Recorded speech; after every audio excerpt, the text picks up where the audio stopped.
Spiky. In a dark, dark forest, there lived a creature who was covered in spikes. His name was Spiky. He had spikes on his back, spikes on his tummy, spikes on his head, and spikes on his bottom.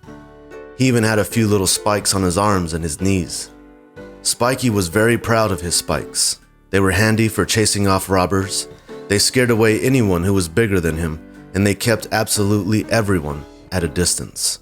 He was Spiky, he was bad, and he didn't need anyone at all.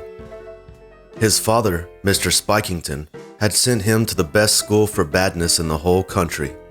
Spiky had learned all the latest scare techniques, the snarkiest snarl, and a wide variety of terrifying expressions. But most important of all, he had learned that he was very, very bad indeed. And since Spiky had been living all alone in the dark, dark forest, he had become even more wicked. He sharpened his spikes to make the points perfect. Then he went out into the dark, dark wood, raising a ruckus, stealing snacks, and tormenting the trees. He pulled the wings off butterflies. If he couldn't fly, why should they? He captured the robins and the chickadees in glass jars because their chirping annoyed him so much. What was there to be happy about? He plucked the petals off the flowers. He pricked holes in the snails' shells because they were slow and slimy, and he laughed at the toads for being so ugly. Spiky had become so very, very bad that even his shadow grew darker and darker. But one day, something unexpected happened. Spiky started losing his spikes. The first spike suddenly dropped out onto the floor of the dining room.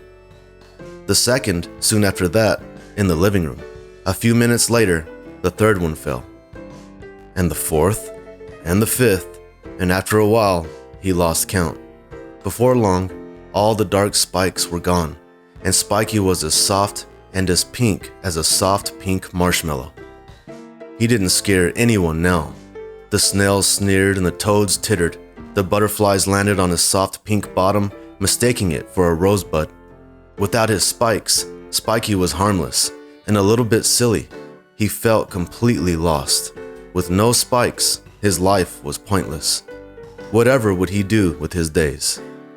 Spiky spent his time sitting on the hardest rock in the forest, feeling very sad and sorry for himself. One afternoon, Bernardo the bunny came hopping along. "Hey there," he said. "What's wrong?" "I'm sad," replied Spiky. "Without my spikes, I don't feel like Spiky anymore. I don't know what to do." "I see," said Bernardo, who was a very wise little bunny. "Come with me." Spiky went. He had nothing better to do.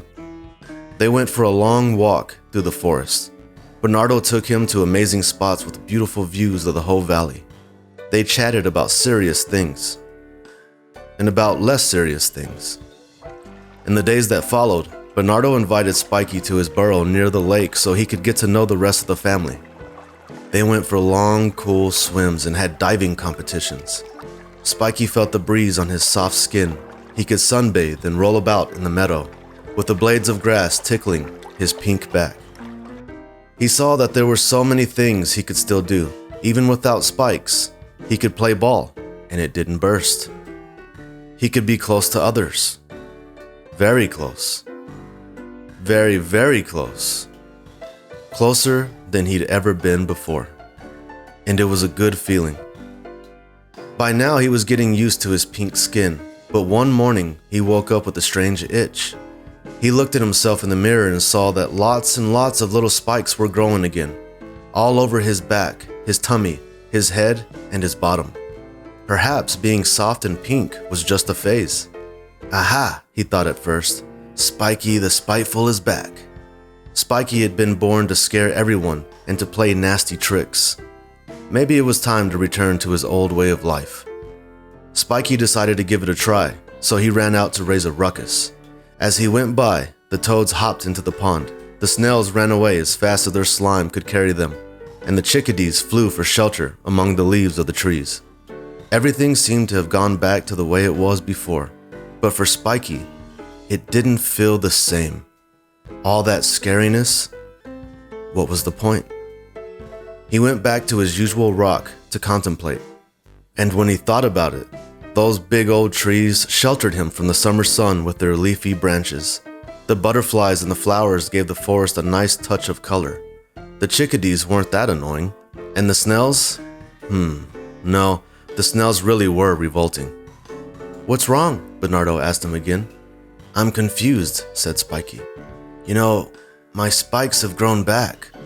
"I can see that." "Don't I scare you?" "No, you're still you, with or without your spikes," said Bernardo, who was indeed a very wise little bunny. "Come on, the others are waiting for us at the lake." And so they spent another afternoon together, and then another, and another, and yet another. La la la, boo! And it was a very, very good feeling. If you enjoyed this read aloud, please consider subscribing for more videos in the future, and we thank you for listening.